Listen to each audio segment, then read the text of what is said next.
Le duel entre le numéro 1 et le numéro 2 mondial ne pouvait que susciter l'engouement des fans comme des célébrités. Ce dimanche 8 juin, la finale masculine de Roland-Garros opposant Carlos Alcaraz à Yannick Sinner a rassemblé un public prestigieux dans les tribunes. On y croisait aussi bien des figures du sport que des personnalités issues du cinéma et de la musique. Le rugbyman Antoine Dupont et sa chérie Iris Mittenard, l'actrice Camille Séautin, l'humoriste Gad Elmaleh ou encore l'ex-basketteur Tony Parker faisaient notamment partie. Le casting international était lui aussi au rendez-vous avec, entre autres, Dustin et Lisa Hoffman, le réalisateur Spike Lee, l'actrice Natalie Portman, le pilote britannique de F1 George Russell et l'artiste Pharrell Williams.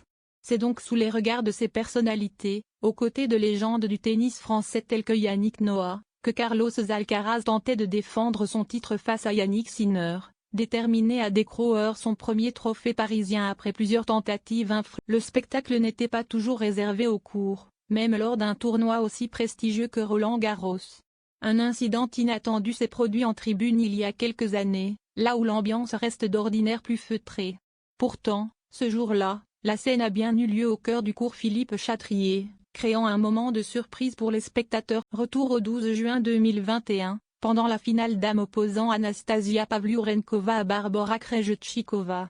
Invité dans les tribunes ce jour-là, Jamel Debbouze a failli se voir montrer la sortie par le service de sécurité. La raison ?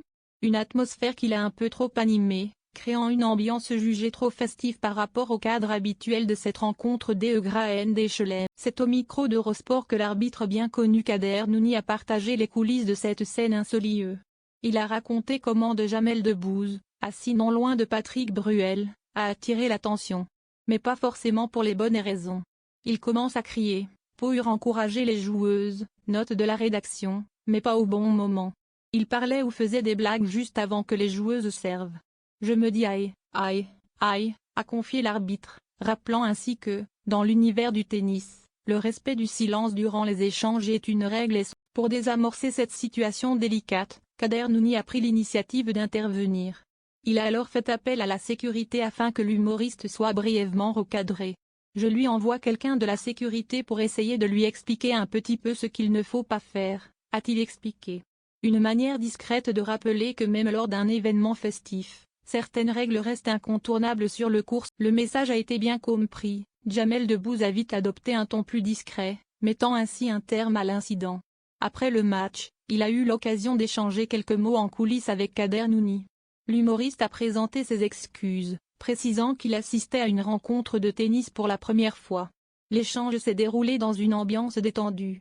Il m'a dit « Tu as une voix de ouf », a raconté l'arbitre, célèbre pour sa voix profonde et reconnaissable.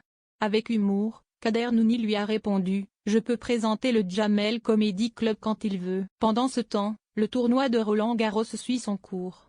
Cette année, chez les dames, l'américaine Coco Gauff a décroché son premier titre parisien en s'imposant face à la numéro 1 mondiale biélorusse, Aryna Sabalenka.